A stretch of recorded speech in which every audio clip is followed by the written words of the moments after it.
We're going to get started with chapter 14. This is the spinal cord and spinal nerves. Now, this chapter is not going to be tested in the lab. We cover it in lab, but it will be on your 4th lecture test. So make sure and study it with your lecture material. It will not be on our 4th lab test. So the spinal cord, which I will abbreviate SC, it extends from the foramen magnum in the skull. So that would be the very large hole in the base of the skull. And it continues down through the first to the second lumbar vertebrae, so just at the end of the ribs. It's going to be about 16 to 18 inches long, and there are 5 regions. You do need to know the 5 regions. The cervical, that would be up closest to the head, so the top part, so really the neck.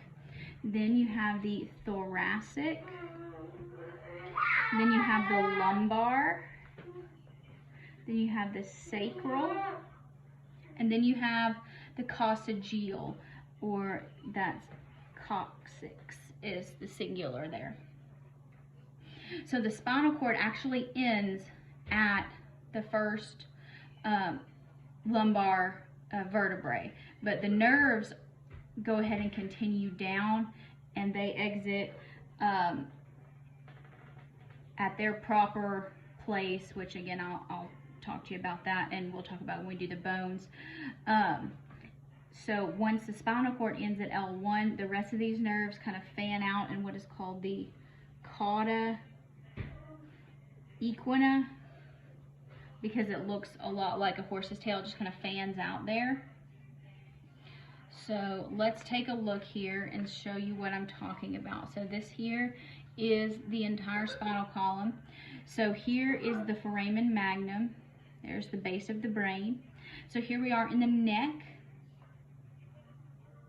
And so each one of these has a nerve. So it goes all the way through the neck, then through the T-spine, which is where the ribs connect. And then here at L1, you can see where it ends there, and the rest of these just kind of fan out.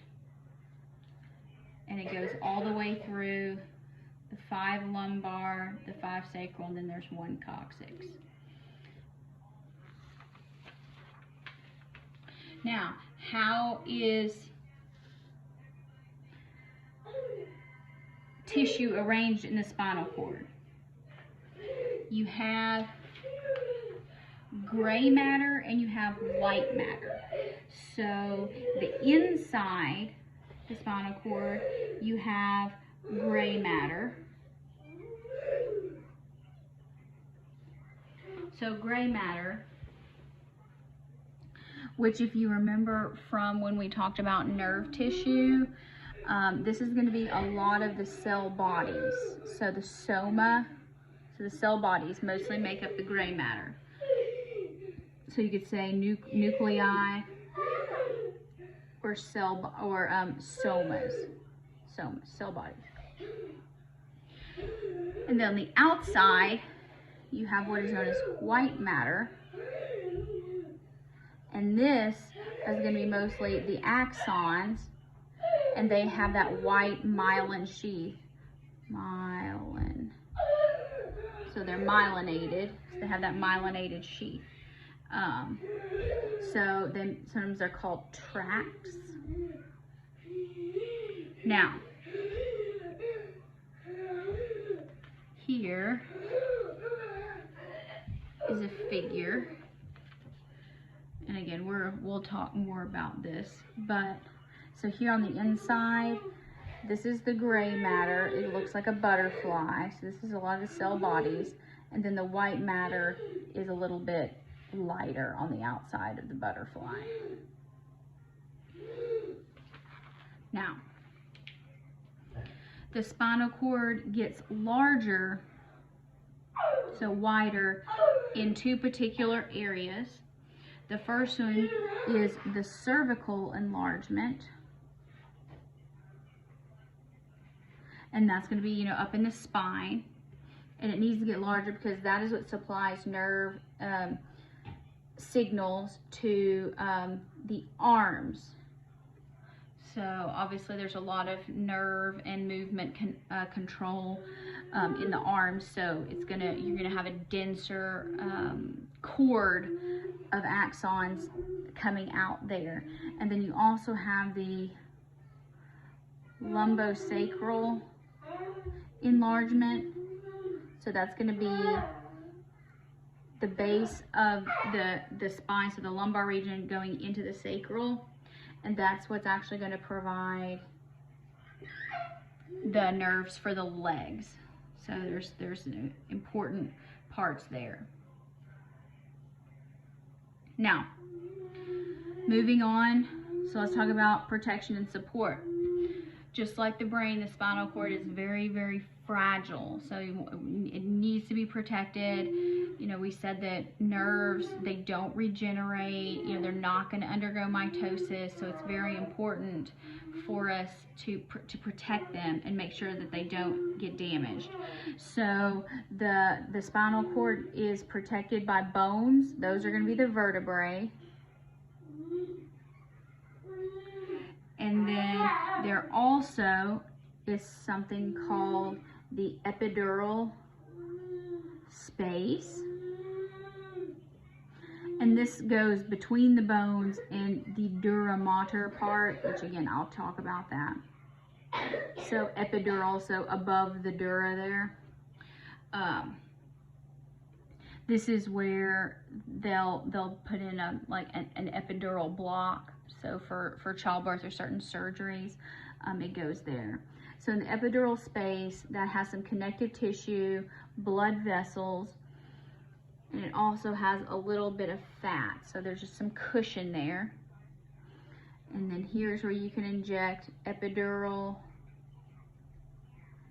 anesthetics, so during childbirth.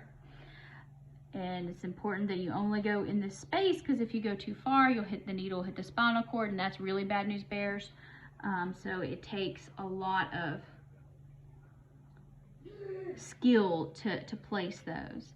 Now, you also have the meninges. And so the meninges, this is just extending down out of the brain, so those protective coverings. And there's 3 layers. The first one is the dura mater. And again, this is Latin, so tough.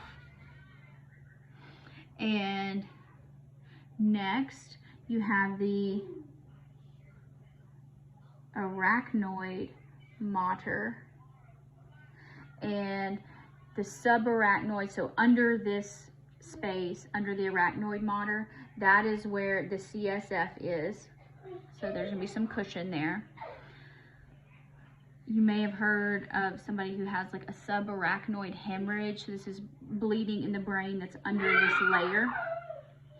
And then finally, you have what is known as the pia mater, and this is very fragile, and this is what actually surrounds the spinal cord. It clings directly to the spinal cord. I don't know if anyone has had has personally had a lumbar puncture. In the chart, you'll see it as an LP, colloquially known as a spinal tap. And this is where they're going to collect cerebrospinal fluid to check for meningitis. They do this between the vertebrae in the lower back. So they'll do it between L3 and L4, or they'll do it between L4 and L5.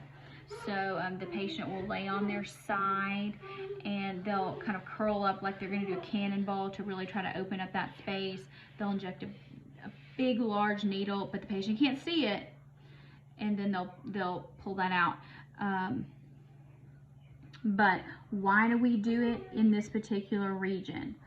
We do it here because the spinal cord should have ended at L1, so we're not going to be at risk of tearing it. We're going to reduce the risk of tearing or puncturing the spinal cord. So it's a safety thing.